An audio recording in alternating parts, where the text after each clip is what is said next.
Hello, everyone. Welcome to Joe Consumes Cinema. I'm your host. Hey, Slurp. Eat any good brains lately? And today we have Wednesday, Season 2, Episode 3. So we're 2 episodes down, and I think I'm finally ready to start making some theories here. I think at some point this season we are going to get the reveal of Tyler's mother and who that is. Chief suspect right now would be the music teacher. Second suspect would be Tyler's psychiatrist. Now, they made a note of it. Wednesday was talking to her assistant or whatever, and they were talking about the psychiatrist's book, like how she's this specialist that helps the outcast community specifically. Like, that's where her focus and expertise lies. And Wednesday made a point to ask if she herself is an outcast, and the secretary immediately said no. And it was just an awkward moment that I sort of took note of. So it's very possible she is herself an outcast, and also she might even be Tyler's mother. Now, could be totally wrong about that. It's absolutely possible. But we did just lose Tyler's father, so I think there's an opening there for the mom to come back. I know at some point very soon Tyler is going to escape. He definitely has a role to play this season. They would not just have him come back for, that one interrogation scene and that's it. He definitely has some bigger bad that's controlling him, at least for now. I don't know. Maybe they could try a Tyler redemption arc. Maybe not. Maybe that's just way too far gone. Wednesday has basically dismissed any possibility of that, just in how they've communicated so far. But you never know. Circumstances could change. I could honestly see a situation where he escapes and he actually ends up helping Wednesday because whoever is controlling him maybe loses their grip on him, or he finally wants to break free. Part of him really did care about his dad and wants to avenge him, something like that. They made a point to talk about Wednesday's aunt, Ophelia, I believe. So I'm pretty certain she's going to pop up either this episode or the next one. Also, what's happening with Slurp right now is pretty interesting. I think I may have hit the nail right on the head. That driving instructor, very good acting and delivery from him, very distinct and squeaky voice. Slurp right now is eating his brain, and I think there's a chance he's going to inherit his qualities and affectation. And that actor who was the driving instructor is going to voice Slurp from here on out. I think that would be a really cool development, and I think that's exactly what's going to happen. I will say that season 1 was kind of clumsy in how it used its red herrings. And this season, I think they've kind of gotten it down a little bit better. Like the first season, they were pushing really hard this Xavier is the one behind it all angle, and it was so obvious that it just wasn't the case. This season, I think they're doing a little bit better job. They're also using more of them, I think. You have the music teacher and, what she could potentially be up to. You have Tyler's psychiatrist. I forget her name, but the redhead who has like bug eyes that's like Wednesday's new stalker. She could be nefarious or she could just be an actual stalker. You don't really know yet. But yeah, the season is making good use of those red herrings thus far, and they keep you guessing on your toes, and it's actually part of why it makes the show so enjoyable, is because you get to put your detective hat on and, try and figure it out. First season, it was way too easy. I think everybody knew that it was really Tyler. Xavier was not the one. But yeah, I think they have gotten better with that aspect of the show, and they're kind of falling into a good rhythm that I think they can build on from here on out. But yeah, I want to get to this one right away. Keep it short and sweet. Patreon link down below. With that, let's get right to it. I just don't know how to break things off with Ajax. A quick blow to the head should suffice. Who knows how she would react if she knew I had a vision of her death. And it's dying? Oh shit. The word. And you'll find some fiendishly exotic way to kill me. Go find somebody else to stalk. The more you push me away, the more I'll want to please you. So, Slurp just came back? I think he's even starting to regrow a brain in there. Yeah, regrow. Did you hear that? That's right, I am your bra. He's a zombie. He's not trying to call you his bruh. He's trying to save brains. We can't leave him here alone while we're out camping. I'm here representing Tyler, who rather grimly asked me to make sure his father was really dead. What's your excuse? I'm mixing business with pleasure. Funerals are a hobby. And killers have a habit of showing up to their victims' interments. Dr. Fairburn tells me you visited Tyler at Willow Hill. He won't give you clues. He'll send you down rabbit holes. Whoever killed Galpin and Bradbury means business. This killer, I think they're an avian. The ability to control birds. Intriguing theory. We have no avian patients at Willow Hill. Still very suspect. Could easily be lying right here. Welcome to the inn at Apple Hollow. Checking in? I need the key to room 302. This guest is not to be disturbed. Mom? I heard the FBI raided the Morning Song compound this morning, but Gideon wasn't there. I'm scared. Once he's in custody, we'll be free. This investigation is flatlined. The only chance for resuscitation is by taking drastic measures. Agnes, when you sent me those stalker text messages, how did you unlock Galpin's phone? I'm in. Nice. Grabbed what I could from Galpin's house before the cops did a sweep. Wrong's me. Go to make it. The evidence is safe with the bullpen. Bullpen. Bradbury hasn't been a cop for years. Don't get your fur balls in a snarl. I'm assisting Wednesday. I managed to triangulate the exact coordinates of the cabin. She tried to kill me, remember? Yes, but she failed. Sis, what's up? What's with the vampire coffin? I used it to smuggle signal flares and gasoline. You know, for the forest fire? You mean campfire? I thought we'd make it a family affair. This camping ground is like a mini carnival. What's with the bottle rockets? Early warning system? He brought Slurp with him. It's like you said, we couldn't leave him on his own. Phoenix Cadet Master. I reserved this campground 6 months ago. Must have double booked. Sounds like normie incompetence. I've been preparing these boys for the last 364 days for my ultimate wilderness challenge. Help them pack and load. Outcast taillights in 1,600 hours. Sir, yes, sir! If you and your dead-eyed drones want this campground so badly, then fight us for it. Winner takes all. Loser goes home. This is gonna be interesting. The first, cadets versus outcast color war. Each side will have their own Team Zephyr. The teams will comprise of up to 10 members. Will be divided into defenders and attackers. Once a team has reclaimed their Zephyr, they will fire a flare. Then it's a race to the finish. The first team to place their Zephyr on the tripod at the top wins. Pretty interesting. Don't let those freaks get through. Sir, yes, sir! I've hidden some crates of unsanctioned military supplies to even the odds. Gas masks.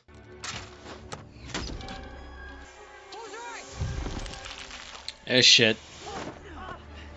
Well, they know their outcasts pretty damn well. Green flare. Calling the hounds. Watch out! It's tear gas!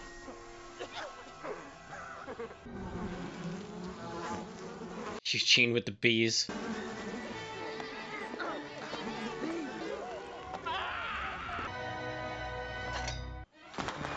Purple flare. Wednesday got the Zephyr. Alright, now the race is on. Green team has a head start though.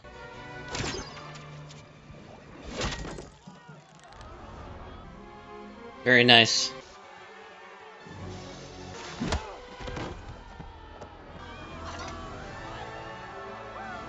I usually enjoy cruel and unusual punishments. Not tonight. Most people would have FOMO, fear of missing out. Phobia, fear of being included. I just wanted to say thank you for standing up to those normies. For someone who professes to be antisocial, you accomplished in one afternoon what 1,000 trust exercises never could. So thank you. Tonight, we recapture Camp Jericho! Sir, yes, sir! These idiots really aren't gonna give up now? Oh my god. Patricia Redcar. These are all outcast obituaries. All Willow Hill patients. Lois. How long have we been broken up? I guess I just didn't want to believe it. I should have told you when school started that my feelings had changed. Was it something that I did? No, I wish we could have just talked about it before you moved on without me. I'm really sorry. I kind of feel bad for that Gorkin. Me too. I'm challenging you to a duelo a ciegas. You want to cross blades in a blind duel. You don't think this is such a good idea? They did win, fair and square. Who the hell told you to think? That's how you get killed. Oh shit. You walked into the wrong tent, dude. Well, he did need more material to get whole. He's about to get it. Whoever pierces the other's glass heart first wins. If I win, you return Goody's book. And if I win, I will burn it. Oh shit.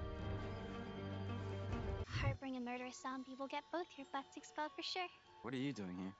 Proving myself to your sister by handling her low priority tasks. Slurp never tried to eat my brain. Because that would be empty calories. Oh shit.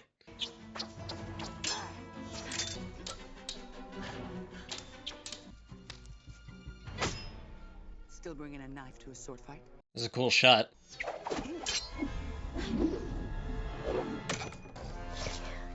Shit, he's upgrading now with weaponry. Patience. Corazón al diente. The country has made somebody frisky. Oh.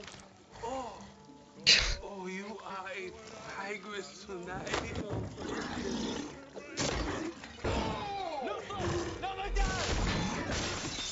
Everybody knows about him.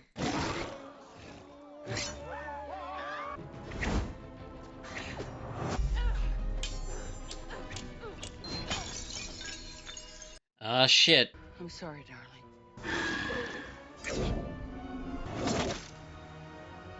Oh man, is that the end of Slurp? Teenage zombies. Sanctimonious scoutmasters. Camping is even more savage than I imagined. Turns out nature doesn't bring us together. Okay, Slurp isn't dead, thank God. I like Slurp. I'm no closer to saving Enid. I'm exposed to a predator that's always watching. And they're gone. Yep. Why was Galpin keeping track of deceased outcasts? Who is Lois? I'm guessing Lois is Tyler's mom. Welcome to Willow Hill. Oh shit.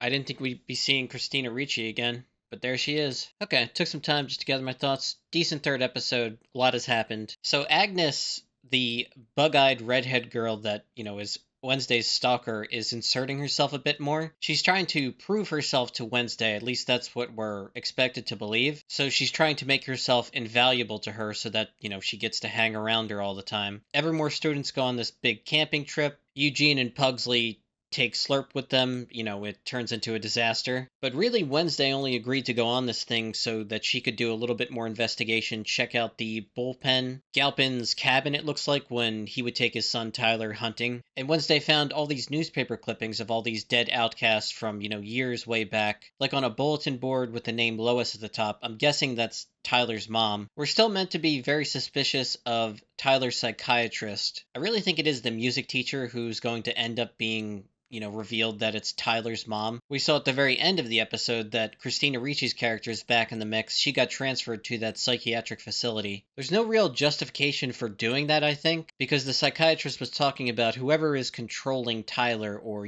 set him on this path. Distance away from them seems to be helping him, so why would you bring her, who is suspected to be the person who is really his handler all this time, anywhere near him? It just doesn't make any sense. It was pretty cool, the competition between the Outcast and I guess the Ranger Troop, whatever those guys were, like Eagle Scouts, but on steroids. After Wednesday planted that egg or whatever the heck it was and, declared victory for the Outcast, it kind of seemed like she's starting to show a bit of school spirit, and there was that conversation between Wednesday and the principal, where he basically said, for someone that's antisocial, you sure do help others out a lot. And that kind of gave Wednesday pause a bit, because it really is true. She constantly proclaims to want to be left alone, but at the same time, she always, helps everyone out, and really isn't as antisocial as she makes herself out to be, I think. The whole thing with Slurp was actually really interesting and cool. So each time he devours, a brain, he gets a little bit more back, and he seems to be regenerating more and more over time. I think we're very close to the point where he's going to be able to start communicating again, and I'm very interested in what he has to say and what he has to offer to the story. We saw that he took out, that douchebag head of the Eagle Scouts or whatever that group was, but then unfortunately he got himself caught.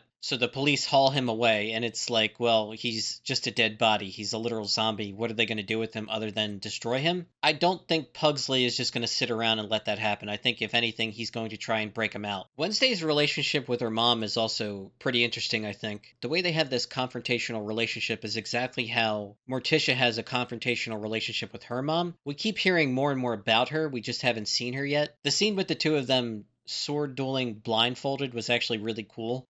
Decent choreography, and then it ends with Morticia winning, breaking that glass heart. But then right after that, Slurp shows up and, has the axe in his hand, and he's about to basically take Morticia's head off, and Wednesday actually saves her mom in that moment. And it was interesting because she just lost the duel for control of the book. Morticia's stipulation to agreeing to the duel is that if she wins, she's going to burn it. Wednesday needs that book to, regain her psychic powers and actually, get ahead of this investigation, because While she is making progress, it seems like she's at least a step behind at every turn, no matter what she does. And if she got her powers back, she would have that shortcut to, make this a whole lot simpler. So it was cool to actually see her save her mom, even though she just lost control of the book. But yeah, it was a decent third episode, and honestly, I just want to get right to the next one. So as always, thanks for watching, and peace.